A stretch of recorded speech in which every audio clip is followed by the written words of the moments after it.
was full. It was, yeah, it was bad, you know.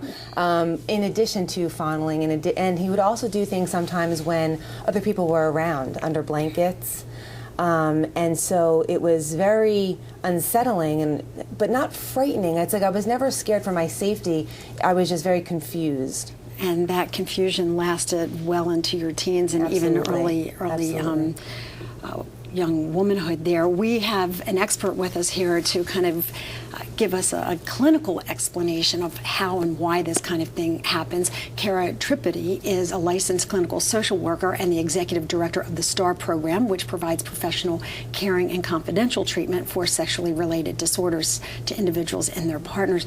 And Kara, you've been sitting here shaking your head vehemently when both of our guests were speaking about their experiences, because sadly, all of this is very familiar to you. Yes, it's very familiar, and some of the description of how you all coped is also what I'm responding to, because one of the pieces that's so important around when abuse happens is that we always take into account that the nature of the adult perpetrating on a child alone is also the problem, meaning the adult by nature has power, and that power alone is enough to intimidate children or to get them to respond. And so sometimes coercion, just by nature of the role they have, is enough to shut a child down, because they're looking up to a child at the same time. I'm sorry, the child is looking up to the adult. Mm-hmm. You agreed when both Linda and Jessica said their response to my question about feeling intimidated or threatened, or whether they just succumbed to it.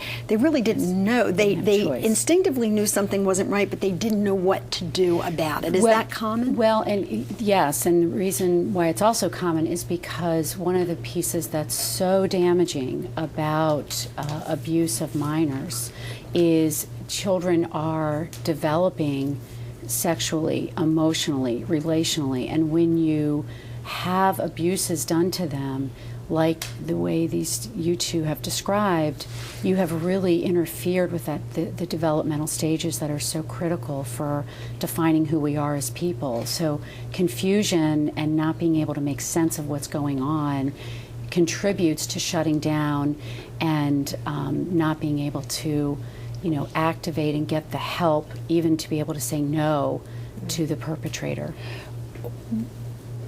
What drives these men to commit these acts on children so close to them? Because on this show, quite frequently, we have had to deal with pedophilia because of high-profile cases in the news. That's right. But I've been told that those who indulge in incest typically are not your usual pedophiles. That's right. Can you differentiate the two for us? Sometimes you can and sometimes you can't, but generally pedophilia is something that is about arrested sexual development and has not moved beyond a certain age. Not that some people with pedophilia can't have arousal to adults, but their primary arousal can often be to certain age ranges in children. But when we're talking more intimate relationships, the bonding gets very interrupted because the perpetrator has some sense of power and control. So in these cases, for example, these men probably did not commit other sexual acts on other children, but rather it was more control over their loved ones? I wouldn't necessarily say that, because some of the characteristics that you described with both of these men, there's a lot of other, at least with your father, there's a lot of entitlement and belief systems around women that why wouldn't he have taken it elsewhere? I don't know. But so there could have been other sexual problems in addition to what he did to you as his daughter.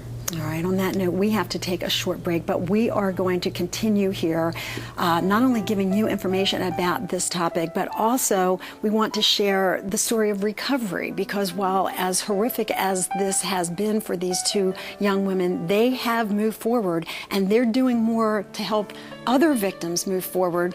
They're going to tell us about that. We also have some information for you if you need help, and we'll have some warning signs if you suspect that incest could be occurring. Stay with us.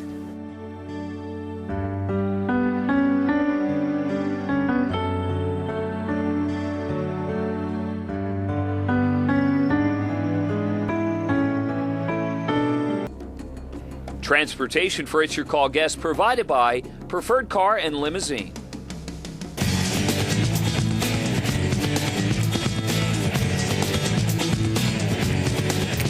Welcome back, everyone. This is It's Your Call, and I'm Lynn Doyle. And we are talking about a topic that many people are uncomfortable talking about, and that is incest. The reason we're talking about it is because it came to light this past year when Mackenzie Phillips, the actress who had been on One Day at a Time, revealed in her book that she had had an ongoing sexual relationship with her father, her very own father, who was famous in his own right. You remember him as John Phillips with the Mamas and the Papas. That created a dialogue, and actually her admission brought a lot of people to the forefront, and they admitted that they too had experienced this and suffered in an incestuous relationship. So we thought that it would be great to have a dialogue so that we can understand it a little bit better.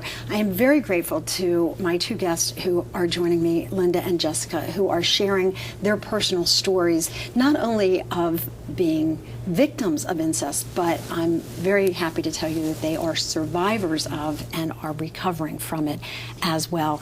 And I want to talk a little bit about that recovery process and how that occurred, because I'm certain it did not happen overnight. So let's start when, Linda, with you, for example, when it became public. And I don't mean public on television, but even within your family or within loved ones or whatever, how were you able to escape from your father? Well, I graduated from high school and went through the rocky patches after that, trying to get everything in order, and I started dating someone and wound up getting pregnant with my oldest daughter. And it was through that I was able to, and I had to tell him, because as we were going to doctor's visits, I had to, divulge that I had been pregnant before as part of the prenatal care for my daughter. And we should point out, as I said in your introduction, you actually did become impregnated as a result of the incest by your father. Yes, I did. That was a child that you delivered and ultimately gave up for adoption. Yes. That unto itself had to have been a very difficult experience. Yeah, and that was, if there was any point in my life where I was going to kill myself, that was it. I gotta tell you, that was a rough time, and there were several times where, I had the sleeping pills at hand and my father would hide them or whatever, and it was... Did he acknowledge the pregnancy? Yeah. He would make me get dressed after bath in the living room in front of him, and he'd look at me one day and he said, "Oh, you're knocked up," kind of thing, which was, devastating to me. I was 15 at the time, and I actually wound up being rushed to the hospital on the morning of my 16th birthday to have an emergency C-section. So while everybody else is getting excited about their driving and turning 16 and their sweet 16, my 16th birthday is the birth of this child through emergency C-section. So. Did you tell healthcare workers or anyone at the hospital that this was your father's child? No, I was still dealing with, if I tell, they're going to send me back to my mom,